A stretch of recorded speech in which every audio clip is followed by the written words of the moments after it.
I am Angela, a 24-year-old office worker. I live with my parents and my younger sister, Sophie, in our family home. My father works for a large corporation, and my mother is a housewife. Ever since I began to understand things, we've lived in a newly built house, so we might have appeared to be a privileged household. In fact, until I entered high school, we had a close-knit family and a happy life. However, due to a certain incident, I began to be treated terribly by my family. It was the high school entrance exams. My parents wanted me to get into a competitive school, but I couldn't meet their expectations. Since then, their attitude towards me has drastically changed. They insisted that, now that I was in high school, I should handle more household chores, so I was tasked with cooking dinner, doing the laundry, and shopping for groceries.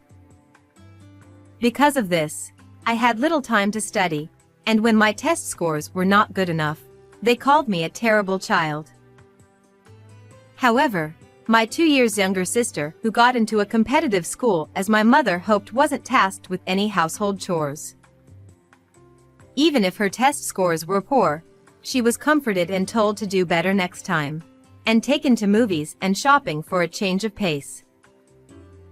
I was starving for my parents' love, so I tried my best with both my studies and helping around the house in hopes of getting their attention. However, despite my efforts, I failed to get a result, perhaps because of my clumsiness, and in the end, I was berated, being called useless by my entire family, which left me feeling bitter. On the other hand, my excellent sister was increasingly doted on by our parents, and the gap between my sister and I only widened. Even after I became a working adult, my parents' attitudes remained unchanged, and if anything, they became even colder towards me than before. I know the reason for this. When I started job hunting, my mother suggested that I apply to a company owned by relatives, but I refused. This was because I had already decided on the job I wanted to do, and I had narrowed down the companies I wanted to apply to. The company my mother introduced me to was fairly well known locally, and it didn't seem like there was a risk of it going under. However, it didn't accord with what I wanted to do. So, I did my job hunting by myself without using my mother's connections. Although I received a job offer successfully, my mother didn't find that amusing. She didn't speak to me for a while after that. Since my father always saw what mood my mother was in, he joined her in criticizing me. Meanwhile, my sister followed my mother's advice and used her connections to get a job at the relative's company. Sophie is such a good girl, unlike Angela. Sophie truly is a good daughter. Unlike someone else. My parents' attitude towards me only got harsher. As I became busier with my job, I gradually stopped caring about the harsh treatment from my family. My work was enjoyable and fulfilling, and no matter how coldly my parents treated me, I was glad I had stood by my own decisions. While my salary wasn't high, I managed to save money by living economically, and I was starting to think about moving out of my parents' house and living on my own. It was around this time that something happened. My mother made an unexpected suggestion. I've been thinking, maybe we should go on a family trip. A family trip? Sophie has settled into her job, so what do you think? It's been a while since we went on one, so why not? I want to go on a trip. Where are we going? Actually, I've already decided on the destination. I want to stay at the Moon Hotel. So, how about Chicago? The Moon Hotel. Isn't that the super luxurious hotel owned by the daughter of our company's president? I really want to go. Sounds great. It seemed my father and sister were fully on board with my mother's suggestion, But honestly, I wasn't too keen on it. Knowing how nasty my family could be, I was sure they would treat me like a nuisance even during the trip. However, everyone else looked excited about going, and they started researching tourist spots in Chicago. Angela, what do you think? Huh? Do you have any recommendations for tourist spots in Chicago? I was surprised because I didn't expect her to actually ask me for my opinion. At the same time, though I couldn't help but think how easily swayed I am, I started to feel like it might be okay to go on a family trip. Since I'd be moving out soon, I thought it wouldn't be a bad idea to go out with my family one last time. The travel dates were set, and I told my boss that I would be going on a trip with my family and requested a few days of paid leave. I was tasked with arranging the flights and accommodations. I thought my mother, who was a housewife and had plenty of free time, should do it, but she didn't want to deal with the hassle and pushed the responsibility onto me. I was used to this kind of situation, so I quickly booked the flight tickets and hotel. On the day of the trip, as I was about to leave the house, a taxi had arrived, and my mother called out to me. Angela, wait. What? Why are you coming with us, Angela? You're staying home. Huh? Staying home. My father forcibly took my traveling bag from my hands and threw it onto the living room floor. I was stunned at the sudden occurrence. When I looked at my father and sister, they both were laughing and loading their luggage into the taxi. It was then that I finally realized. They had been all in on it from the beginning. I was never included in their definition of family from the start. It boiled my blood. How much more would they mock me? That was when I had second thoughts. Perhaps this could be an opportunity. Then, I won't go. Oh? You're surprisingly obedient. My mother was surprised that I didn't complain at all.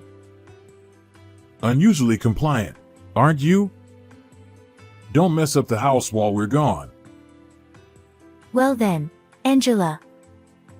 Take care of the house. With those words, they each slung their bags over their shoulders and left the house. I stared blankly at the taxi driving away. In my mind, I whispered, "Just you wait and see." About 8 hours later, I got a call from my mother as I expected. Angela. What on earth is going on? What do you mean?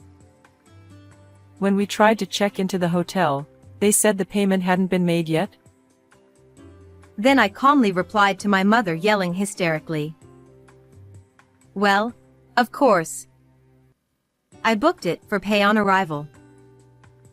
But Moon Hotel doesn't accept pay on arrival, does they? Well, generally, no. But because we're relatives, they made an exception for us.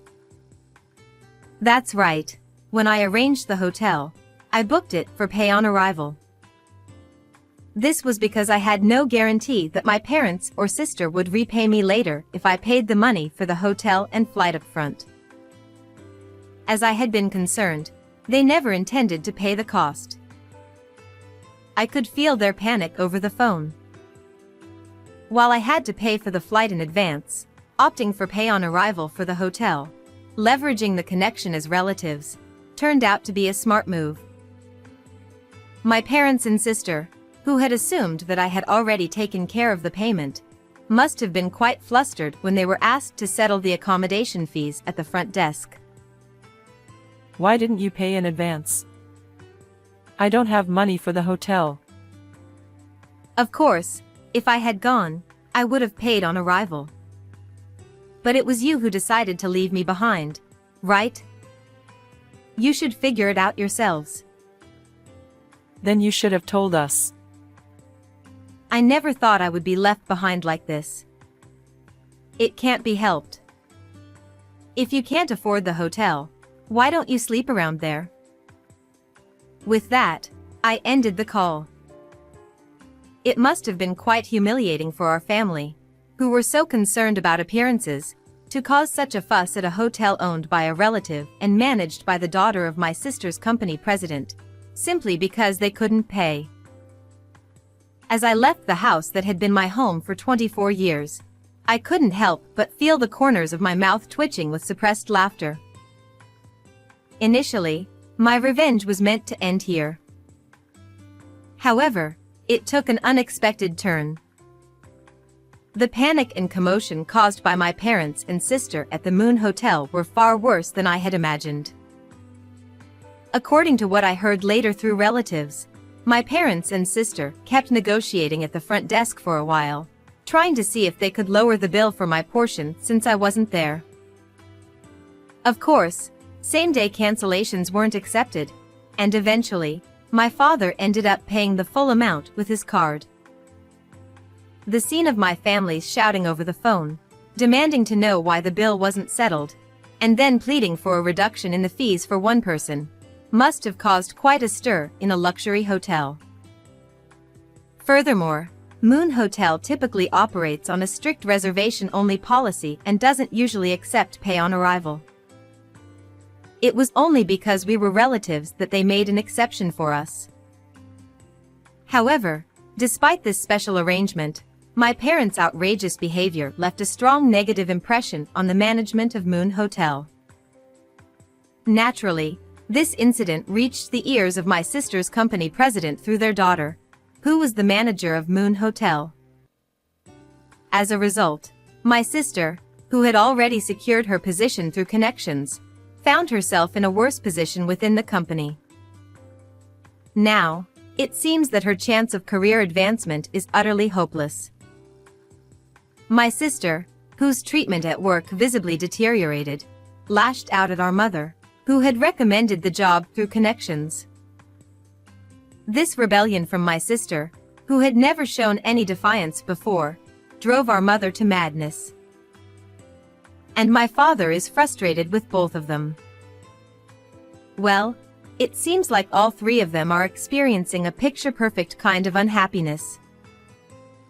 As for me, everything has been going smoothly since I left home. Work is still enjoyable, and my personal life is thriving. Recently, I've been discussing the future with the man I've been dating for a while, and it looks like we might get married in the near future. If we have children, I want to use my parents as a bad example and ensure that I shower them with unconditional love equally and create a warm household.